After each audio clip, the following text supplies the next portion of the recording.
Nyo judi mandu Bapak Ibu maka Allah Subhanahu Wa Taala. Dan hari ini yang paling heboh, begitu buruknya perlakuan kita hari ini.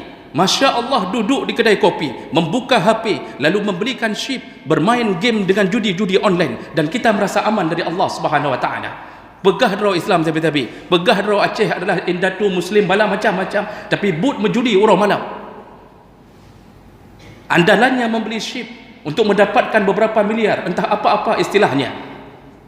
Lalu dia duduk berangan-angan, dan ketika saat itu dia bisa menang, dia bisa kalah, maka mereka lah orang-orang yang berjudi hari ini.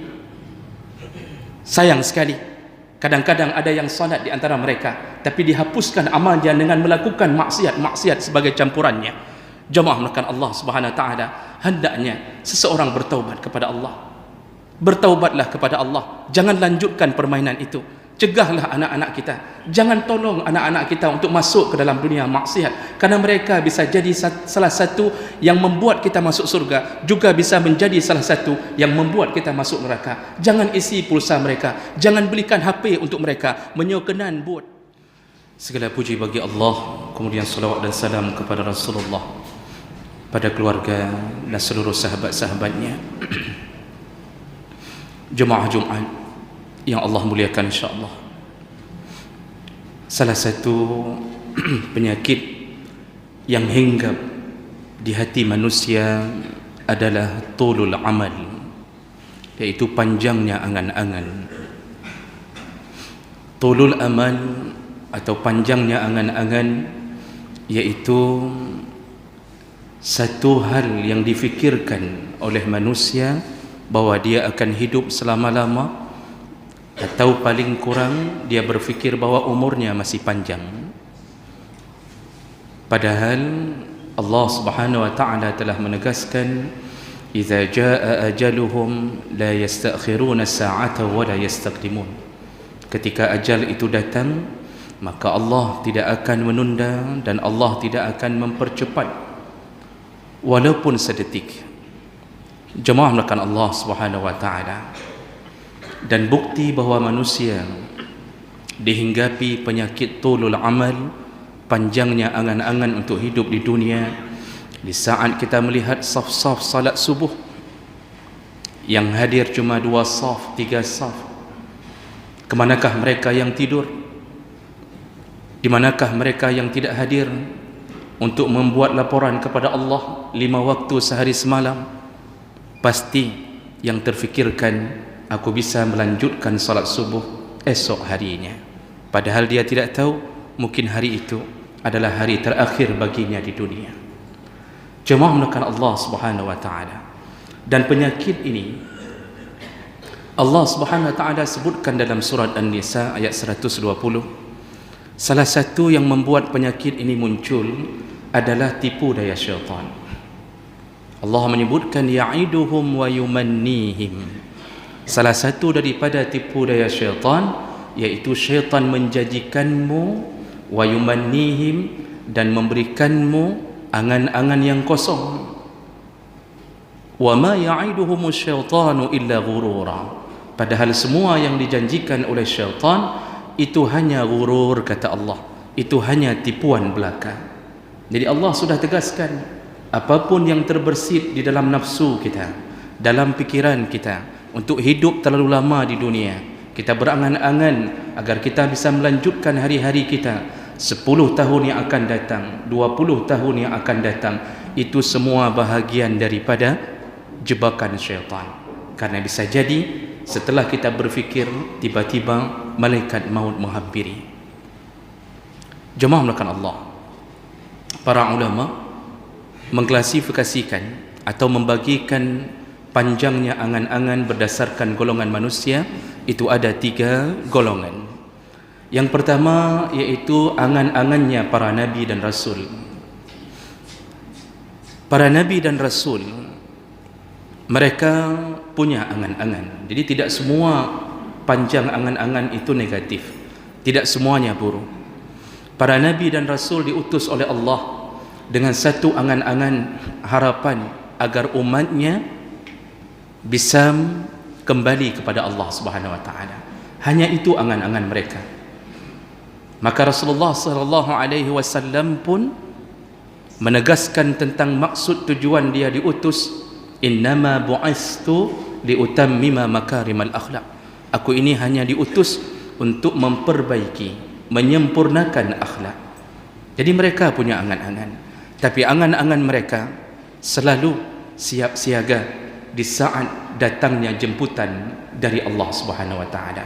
Makanya Rasulullah pernah mengeluarkan satu hadis, ketika aku berjalan maka aku siap di saat langkahku dihentikan oleh Allah. Di saat aku mengunyah makanan, maka aku siap di saat makanan itu menjadi makanan terakhir bagi diriku. Jadi kehidupan para nabi 24 jam siap siaga. Maka lihatlah semua gaya hidup mereka, tanpa henti mereka berzikir kepada Allah. Apapun yang terjadi selalu dalam koridor jalur Allah Subhanahu wa taala. Maka Rasulullah sallallahu alaihi wasallam, nabi kita, mengajarkan 24 jam sunnah-sunnahnya.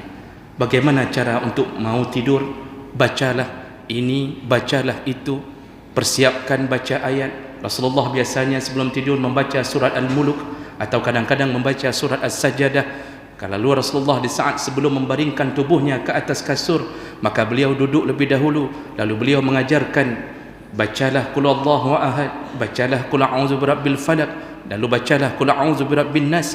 Kumpulkan kedua tapak tanganmu, hembuskan di kedua tapak tanganmu, lalu sapulah, kata Rasulullah, dari ujung kepalamu sampai sejauh tanganmu menjangkau.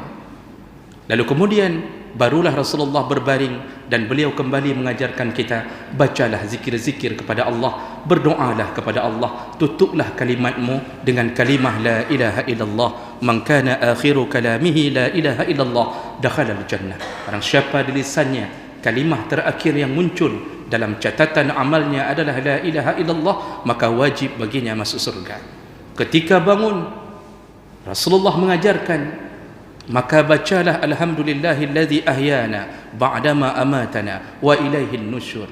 Lalu kucek-kucek mata, sapukan mata, lalu kemudian berwuduklah, salatlah di tengah malam, bangun pagi, berangkatlah menuju ke salat subuh. Jangan lupa 2 rakaat qabla subuh, karena itu lebih besar daripada dunia dan isinya. Ketika menuju ke kamar mandi, Rasulullah ajarkan ini, Rasulullah ajarkan itu. Masya Allah, kehidupan para nabi walaupun berangan-angan panjang, dia akan mengislamkan, mentauhidkan, memberikan akidah yang benar, tapi mereka siaga mendapatkan kedatangan Israel di hadapan mereka.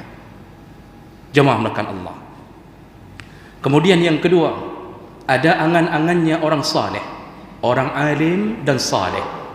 Ini juga dianjurkan, angan-angan seperti ini dianjurkan, yaitu angan-angan berbentuk ketaatan kepada Allah Subhanahu wa taala. Orang-orang alim, orang-orang saleh juga punya cita-cita panjang, melanjutkan untuk menuntut ilmu, ingin menjadi seperti fulan, ingin menjadi seperti Imam Syafi'i, ingin menghafal Quran, ingin anaknya begini. Lalu dia mengatakan kepada anaknya, kamu masuk pesantren nak, setelah 6 tahun sudah harus siap dengan ilmu-ilmu agama, kamu sudah harus hafal Quran, belajar nahwu saraf. Ayah ingin kamu menjadi orang yang berguna bagi agama, ayah ingin kamu begini dan begitu. Itu angan-angannya orang saleh, itu dianjurkan. Rasulullah sallallahu alaihi wasallam menyebutkan, ma ahadun yadkhulul jannah wa yuhibbu an yarji'a ila dunya illa syuhada. Tidak ada seorang pun yang ketika sudah masuk surga lalu ingin kembali ke dunia kecuali orang-orang syahid. Jadi kalau cerita-cerita selama ini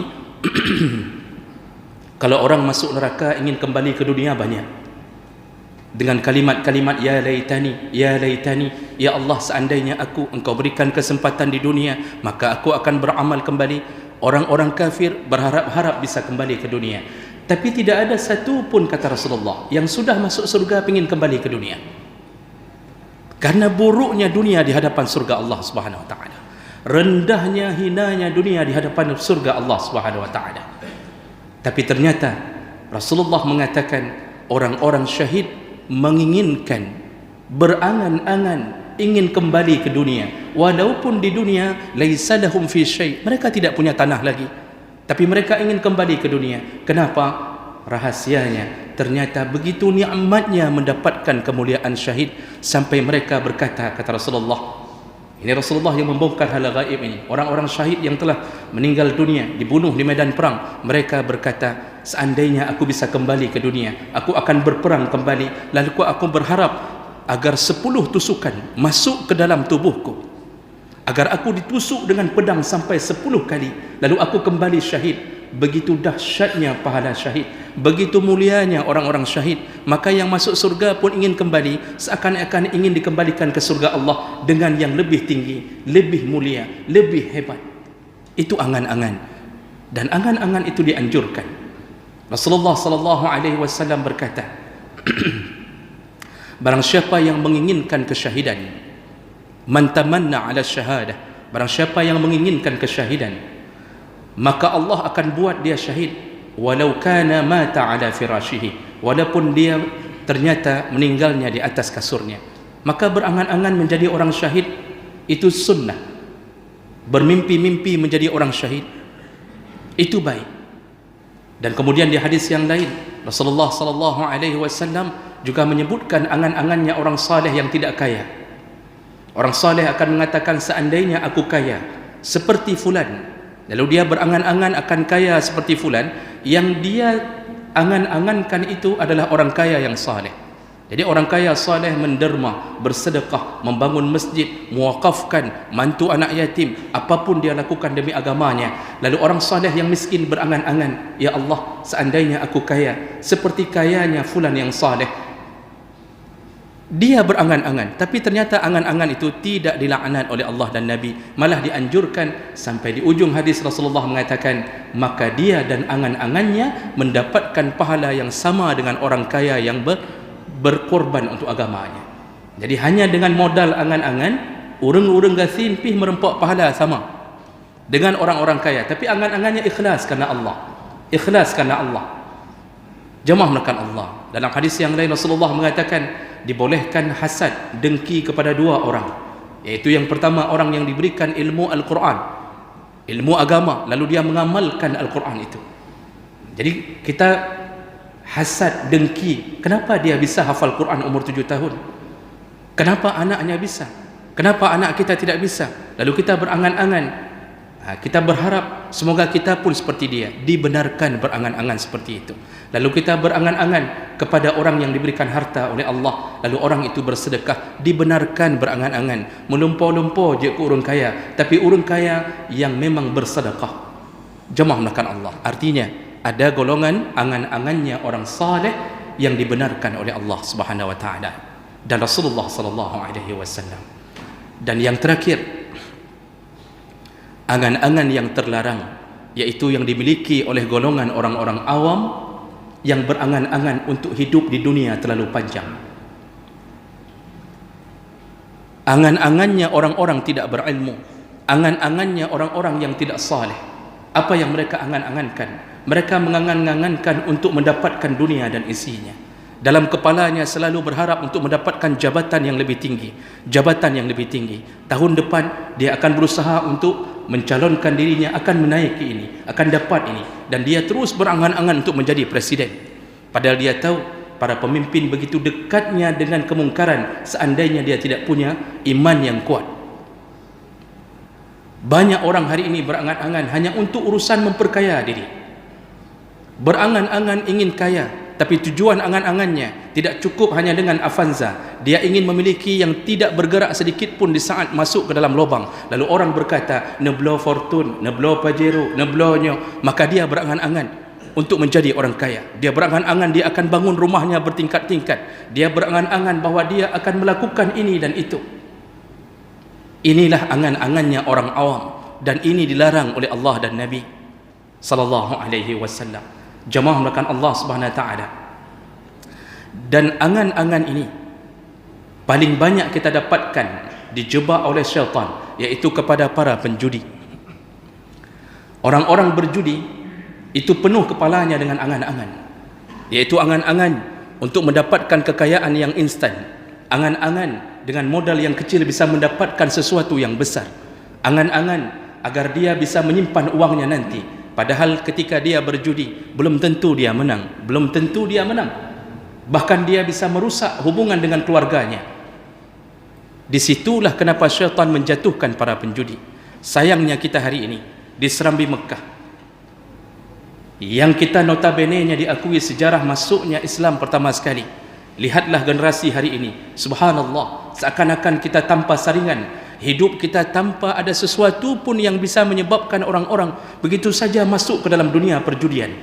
Padahal semua harapan ketika mengeluarkan modal lalu ingin dikembalikan dengan yang lebih banyak, maka di saat itu telah masuk ke dalam golongan berjudi. Dulu waktu kita SD, waktu kita anak-anak, sekitaran tahun 80-an 90-an, kita ditawarkan untuk membeli lotre, kita ditawarkan untuk membeli sesuatu yang di dalam sesuatu itu dipasang hadiah. Di antara 40 balon kecil, mungkin yang disimpan hadiah di dalamnya hanya sekitar 5 balon. Apa kata para ulama? Ketika seseorang membeli dengan harapan bisa mendapatkan sesuatu, lalu barang itu dinaikkan harganya, ternyata tidak dapat. Walaupun tidak dapat, harapan untuk mendapatkan yang lebih besar daripada modal yang dikeluarkan, dia telah masuk dalam golongan judi. Cuma anak-anak karena belum balik, Allah tidak simpan dosa pada dirinya. Orang hari ini berjudi dengan keadaan tidak tahu ilmunya. Yang difikirkan judi itu cuma main kartu di atas meja, kumpul uang taruhan bersama-sama, padahal banyak perkara yang masuk ke dalam judi. Kalau seseorang membuat perlombaan bola kaki di kampungnya, lalu mengutip semua uang pendaftaran, berapa klub yang mendaftar, sekitar 10 klub mendaftar, mengirimkan uang pendaftaran, lalu uang pendaftaran itu dijadikan sebagai hadiah, yang kumpul 10 klub yang mendapatkan hanya 1 sampai 3 klub saja sebagai pemenangnya. Semua mereka berharap setelah mengeluarkan uang ini dapat yang lebih banyak. Maka harapan itu walaupun menang, walaupun kalah, masuk ke dalam dunia judi. Maka rata-rata lomba-lomba langgampungnya main judi hidung. Selama uang pendaftaran dijadikan hadiah. Tapi kalau ada sponsor tidak mengapa. Jadi itu hanya dijadikan sebagai ongkos untuk panitia bekerja, lalu ada sponsor yang membiayai hadiahnya, tidak kembali kepada para pendaftar, maka tidak mengapa. Lihatlah gaya kita waktu melakukan sepeda santai, atau istilahnya fun bike. Lalu kemudian setiap orang mendaftarkan diri dengan membayar Rp5.000. Kalau Rp5.000, 1.000 orang yang mendaftar, dia mendapatkan sekitar mungkin hampir 50 jutaan. Maka dibelikan hadiah. Yang daftar 1.000 orang, waktu diumumkan hanya untuk 10 orang. Dapat kulkas, dapat sepeda, dapat ini. Semua berharap dapat, tapi yang dapat cuma 10 orang dari 1.000 pendaftar. Maka semua 1.000 orang itu masuk ke dalam dunia judi. Mandu main judi berjamaah. Ketika kita mengirimkan SMS premium di satu kuis di televisi, televisi membuat kuis, dibuat angan-angan bahwa ini akan mendapatkan hadiah 1 mobil. Maka semua Indonesia, seluruh Indonesia melihat berita itu langsung mengirimkan SMS untuk menjawab kuis tersebut. SMS premium itu berharga 2.000, 1.000 untuk provider dan 1.000 untuk media yang mengorbitkan kuis tersebut. Dari 1.000 itu seluruh Indonesia, bayangkan kalau ada beberapa puluh juta orang mendaftar untuk dapatkan kuis itu, tapi yang diberikan hadiah hanya untuk 1-2 orang saja, maka seluruh Indonesia berjudi. Nyo judi mandu Bapak Ibu maka Allah Subhanahu wa taala. Dan hari ini yang paling heboh, begitu buruknya perlakuan kita hari ini. Masya Allah, duduk di kedai kopi, membuka HP, lalu membelikan chip, bermain game dengan judi-judi online, dan kita merasa aman dari Allah Subhanahu wa taala. Begah draw Islam tabi-tabi, begah draw Aceh adalah indatu Muslim bala macam-macam, tapi but menjudi urang malam. Andalannya membeli chip untuk mendapatkan beberapa miliar, entah apa-apa istilahnya. Lalu dia duduk berangan-angan, dan ketika saat itu dia bisa menang, dia bisa kalah, maka mereka lah orang-orang yang berjudi hari ini. Sayang sekali, kadang-kadang ada yang salat di antara mereka, tapi dihapuskan amalnya dengan melakukan maksiat sebagai campurannya. Jemaah melakukan Allah Subhanahu wa taala, hendaknya seseorang bertaubat kepada Allah. Bertaubatlah kepada Allah, jangan lanjutkan permainan itu. Cegahlah anak-anak kita, jangan tolong anak-anak kita untuk masuk ke dalam dunia maksiat, karena mereka bisa jadi salah satu yang membuat kita masuk surga, juga bisa menjadi salah satu yang membuat kita masuk neraka. Jangan isi pulsa mereka, jangan belikan HP untuk mereka, menyokenan buat. Maka ini masa-masa pembodohan, tahun-tahun pembodohan. Anak-anak dilarang masuk ke sekolah, tapi dibiarkan berada di tempat-tempat maksiat. Punya bakbut kat hanjit tapi bakbut bro jit. Na'udzubillahi min zalik. Maka hendaklah kita kembali kepada Allah, takutlah kepada Allah, kerana kita akan dijemput Allah, tidak diberikan waktu, tidak diberikan aba-aba. Karena salah satu tanda akhir zaman adalah mautul faja'ah, iaitu terjadinya kematian tiba-tiba, kata Rasulullah. Orang bisa mati sambil duduk, orang bisa mati sambil bermain, orang mati dalam keadaan tanpa diduga-duga. Maka mari kita kembali kepada Allah. Ingatkanlah sesama saudara kita. Baik tak nak peramai kedai kopi ngambutnya, kedai kopi jut buka, tapi hendaklah berhati-hati membiarkan orang lain berjudi di dalam kedai kopinya. Kalau meninggal pemilik kedai kopi, maka semua dosa orang yang berjudi dalam kedai kopinya, selama dia tidak pernah melarangnya, dikirimkan Allah kepada pemilik kedai kopi tersebut. Na'udzubillahi min zalik. Mudah-mudahan ini menjadi renungan bagi kita untuk melanjutkan hidup dalam keadaan bertaubat kepada Allah Subhanahu wa taala.